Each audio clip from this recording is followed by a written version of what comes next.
Hello, good morning. How are we? Welcome along. It is match day. Liverpool take on Galatasaray in the Champions League this evening. 5:45 p.m. kickoff, 4:30 p.m. start for our watch along. So please join us for that one. Fun fact, I am just back from feeding cattle and I am doing it for the next couple of days as well. So if you do want to see some of that, maybe I'll record some tomorrow and stick it into Thursday's video because I'll be doing that in the afternoon and the Wednesday video will be out too early. But if you do want to see me feeding some cattle on Thursday morning, maybe do let me know and I'll get some footage of that. Because why not? Why wouldn't there be cattle feeding on a Liverpool fan channel? It's weird these early kickoffs, isn't it, in the Champions League? I don't know how I feel about it. I don't hate it, but it's certainly a strange feeling to be sitting down to start a watch along at 4:30. That feels just wrong in midweek, you know what I mean? As a self-employed person, like, it doesn't affect me, but like if you're in a job like 9 to 5, like, are you home in time for the start of a game like this? Or are people trying to go 2 games? Like, it is a bit weird to have them this early, isn't it? So like, let me know what you think of these early kickoffs, because I don't hate it, but it's definitely a weird feeling to say the least. Anyway, welcome along to Anfield Agenda. My name is Conor. I'm here to take you through all of the latest Liverpool news as Liverpool do travel to Turkey, well, they've already travelled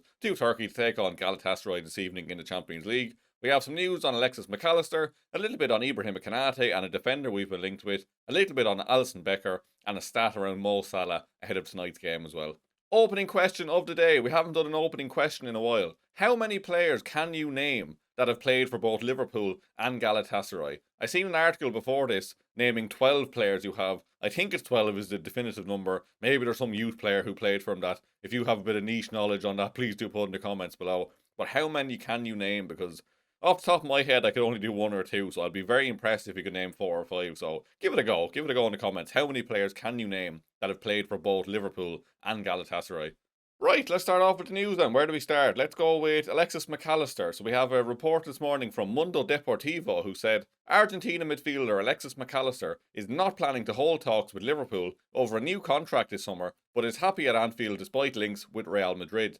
The 27-year-old has a contract with the Reds until 2028 and earns around £150,000 a week. Alexis himself, of course, did say in the press conference yesterday that no talks had taken place yet, but he's in no rush. I think personally the club should be in a rush as he's heading into the last 2 years of his contract, but it is really hard to guess which way this one goes. Like, I can see a world where he stays, I can definitely see a world where Real Madrid come in for him. But would they want to stump up the cash that Liverpool would want? I think he would ultimately be cheaper than the likes of Dominic Szoboszlai. Like, if Madrid did come in for the two of them, I'm sure we would want more money for Dom, given the fact that they're probably about the same ability. Like, Dominic Szoboszlai, of course, has been better this season than Alexis Mac Allister. But if you're looking at the overall picture, they're fairly even in terms of they're both world-class midfielders, aren't they? But Alexis Mac Allister is that bit older, so I'd imagine he would be the cheaper option, and therefore the more likely one that Real Madrid would go for. But do let me know, do you think Alexis Mac Allister will sign a new contract, or will he leave? Because I really can't call it. Next up then, a report from Caught Offside around Ibrahima Konate, who say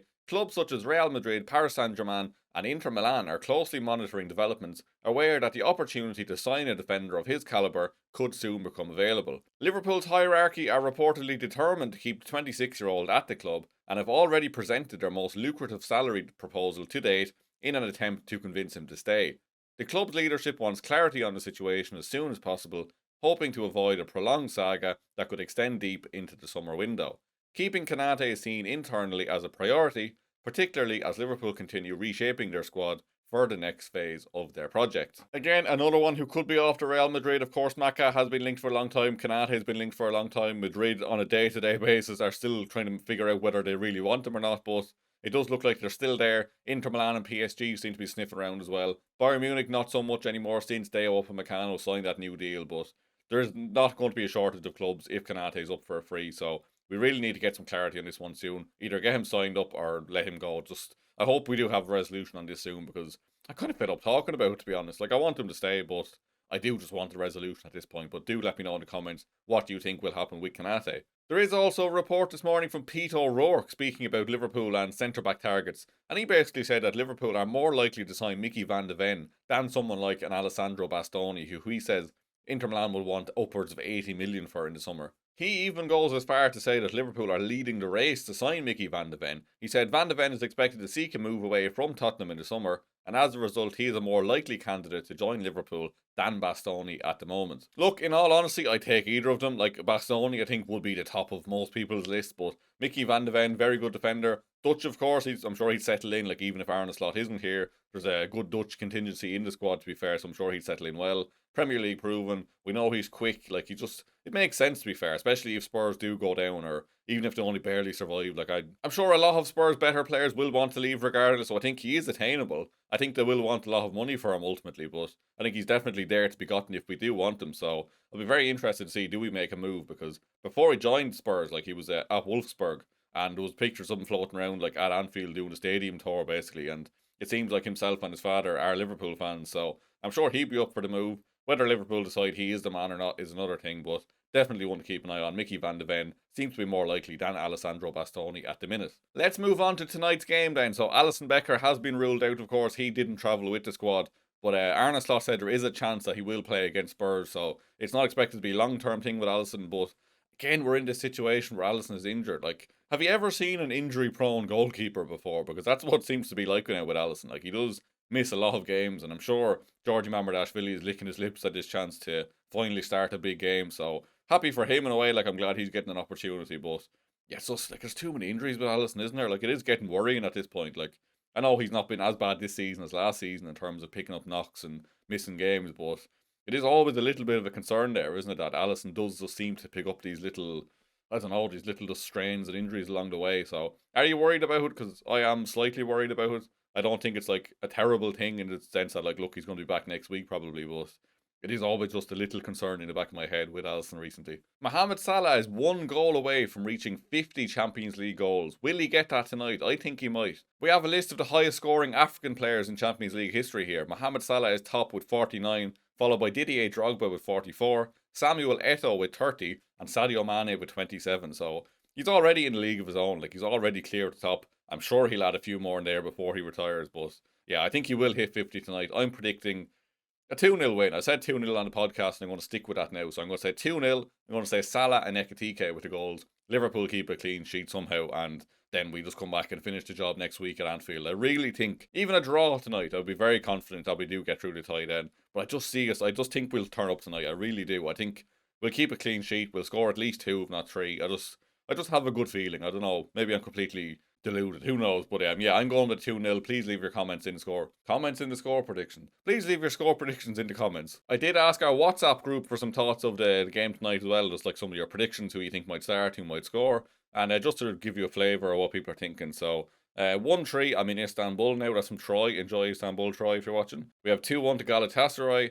Robertson to start. That's an interesting one. Who do you think will start there? I think Kirkes will start, but I think I would have started Robertson, but given the fact he played the last game, I'd probably go with Kirkes. 1-1 tonight, win second leg at Anfield. I would take that, to be fair. Like, I wouldn't take a draw here and then, but like I said, if we do draw, I would be fairly confident we get through that tie. 2-0 Liverpool, 3-2 win. Pretty good we win 2-1 Ekitike and Wirtz. That'll be very nice as well. 2-0. Feeling positive and always believe we will win. To be honest, I think we've got this win in the bag since they have no fans, but we will see. They do have fans tonight, I think. I think it's more like they don't have the travelling fans next week is the ruling, I think was. But please correct me on that one if I'm wrong. 2-2, same team as Friday apart from Alisson. 1-0 Mac Allister to score, 2-0 Liverpool. Preparing for a big loss, says Dean. Dean's not feeling very confident or optimistic here. I would like for Rio to start on the left. I would as well, to be fair, and like just so you can see there, like most people are positive and expecting a win. But on the Rio thing, I don't see a world where he will start tonight. I think he deserves it, but that is a hostile environment to start him in a big Champions League game, isn't it? So I'd be very shocked if he starts. I hope he does get some minutes. I hope he comes on for, let's say, 20 or 30 minutes, especially if we are a couple of goals up as well. Maybe he can bag himself one, and that'll do his confidence absolutely no harm. But I think it's just too much too soon for him. I think he should be starting games soon, as in like the Premier League maybe gets run out against like maybe a 12:30 against Brighton, something like that. But starting away in the Champions League against Galatasaray, can't say I agree. As much as I think Rio is more exciting at the minute than Cody Gakpo, I just can't see Arne Slot not going with experience in a game like this. And I think ultimately we do need experience in a game like this. So I would back the manager on that one. I would be starting, maybe not even Cody Gakpo. I think I'd start Florian Wirtz left wing and do like a midfield of Soboslai, Mac Allister and Gravenberch,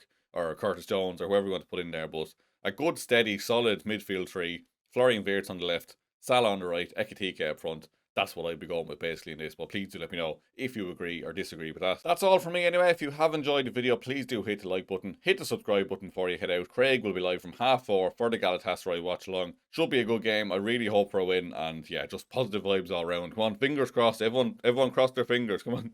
Thank you very much for watching, and I will see you very soon.